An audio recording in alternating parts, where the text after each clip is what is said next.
you hear the term self-compassion, what do you think? Do you think it's soft? Do you think it's lazy? Maybe you think it's self-indulgent. Well, that's what I used to think. I thought that being hard on myself would make me a better person, and I'd get more done. Oh, I loved getting things done, pushing myself to work harder, be a better mom, be happier, be healthier. All sprinkled with a hefty dose of self-criticism, and in between periods of feeling stressed, exhausted, and eating chocolate spread straight from the jar. You see, what our current culture doesn't want us to know is that a self-compassionate person is not lazy or self-absorbed, but actually more content, more resilient, and much harder to influence. I know because I studied it, then I began to practice it, I feel so much more free. And it goes way further than self-compassion. It's also a way of resisting a system that profits from keeping us insecure, distracted, and divided. And right now, it's what we're missing most. We're living in a world of plenty. And yet so many of us feel that we never seem to have enough, or we think we don't measure up. So we chase more. Another purchase, another distraction, overworking, relentless self-improvement, or just something to take the edge off. And still it doesn't feel like enough. On top of all of this, we're told a story that what we do have is being stolen from us by people who don't work as hard as us, or those who don't belong with us. Now we must remember, all of these worries and behaviors are completely normal. We literally evolved this way, to want more, to seek pleasure, to fit in, and to be wary of strangers. This is the wiring that kept us alive on, say, the savannah. But in today's world, it backfires. We shouldn't need to worry about not having enough or that there isn't enough to go round. The wiring that kept us alive on the savannah is now being manipulated to keep us clicking, clashing, and consuming.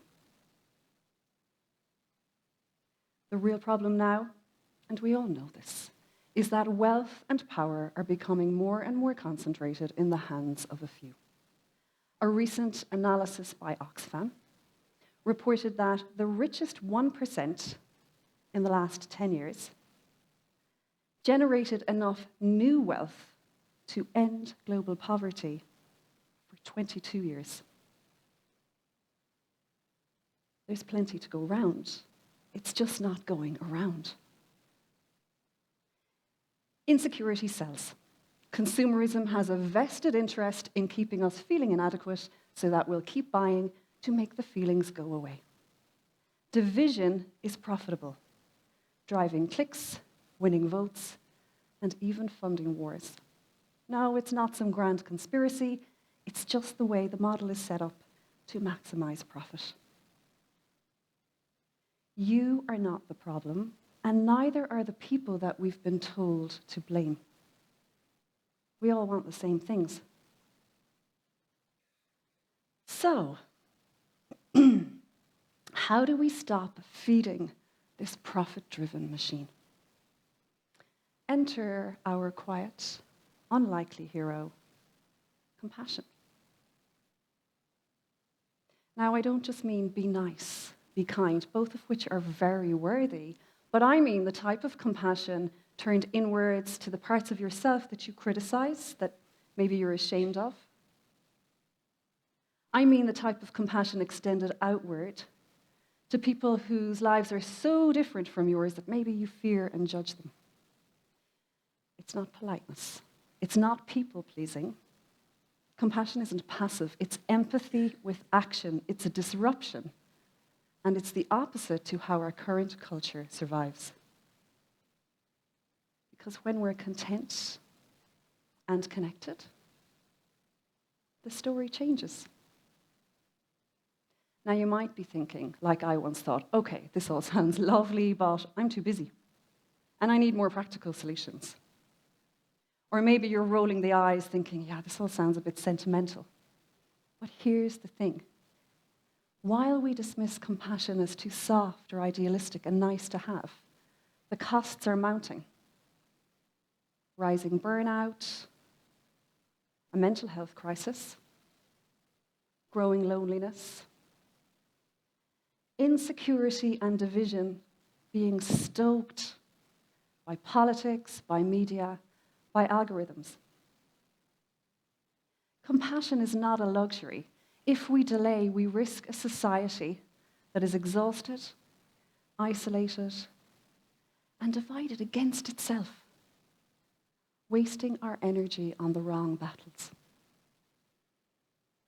Every act of compassion is a refusal to play by the rules. So how do we do it? Consider 3 approaches. Firstly, turning inward. Self-compassion disrupts unworthiness. This is where it all begins. Noticing where you're hard on yourself.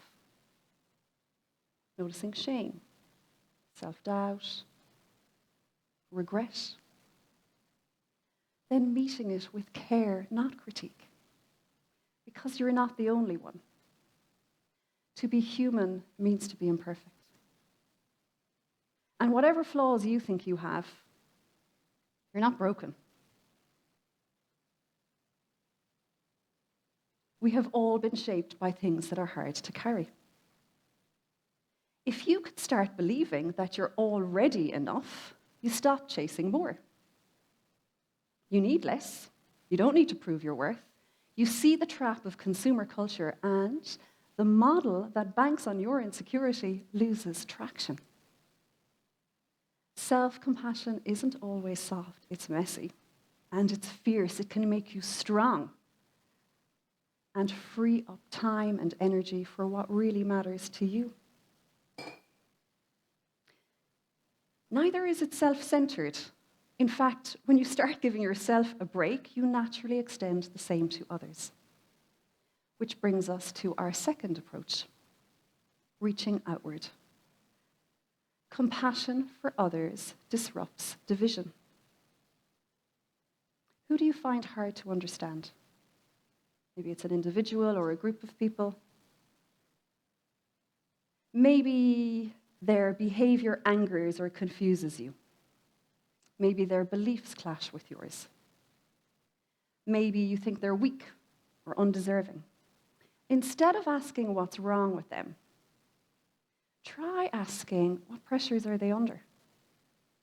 What is it they've learned? What pain might they be carrying that you can't see? What might it be like to walk in their shoes? You don't have to agree with them. You don't even have to approve. Compassion doesn't need approval, it needs perspective. It humanizes those that we're taught to fear. It weakens this us versus them narrative that feeds our politics, our media, and our economics. This is how we begin to see the bigger truth, that we're not so different. In fact, we're not enemies. We all want the same thing. The real threat is the system that thrives when we think we are. Which brings us to the third approach, standing together. Compassion disrupts propaganda. Sometimes standing together means showing up when someone is struggling, listening even imperfectly.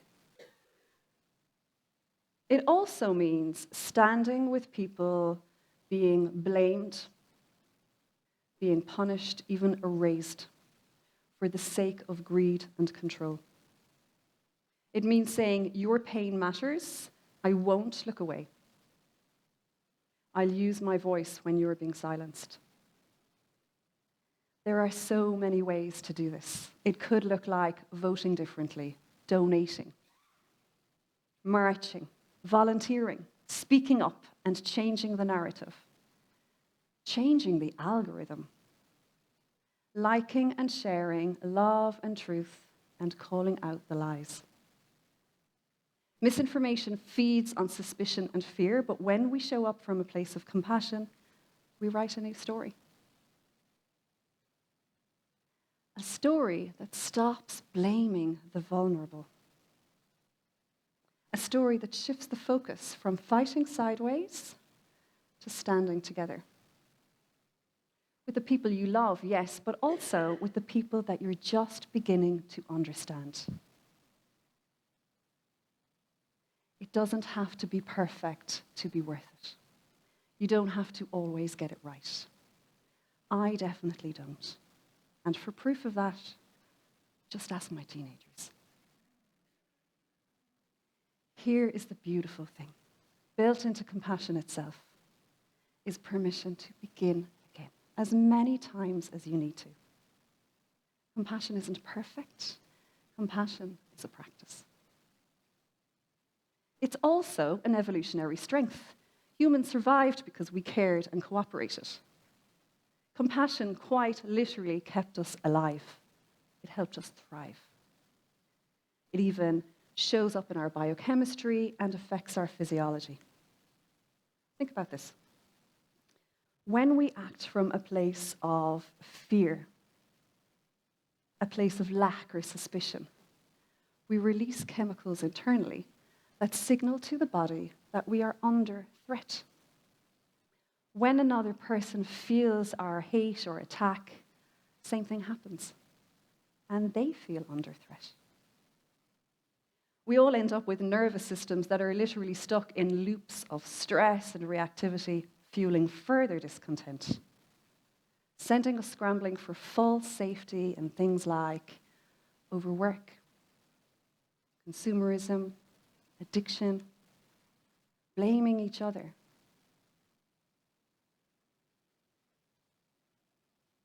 On the other hand, compassion does the exact opposite. It switches off the brain's threat system and activates the one that soothes.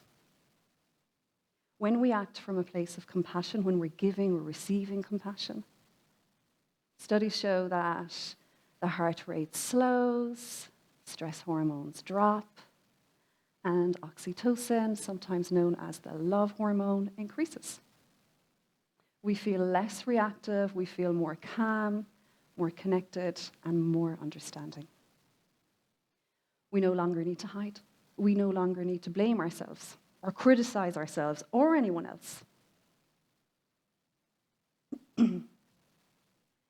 It takes strength to stay open in a world that tells you to shut down.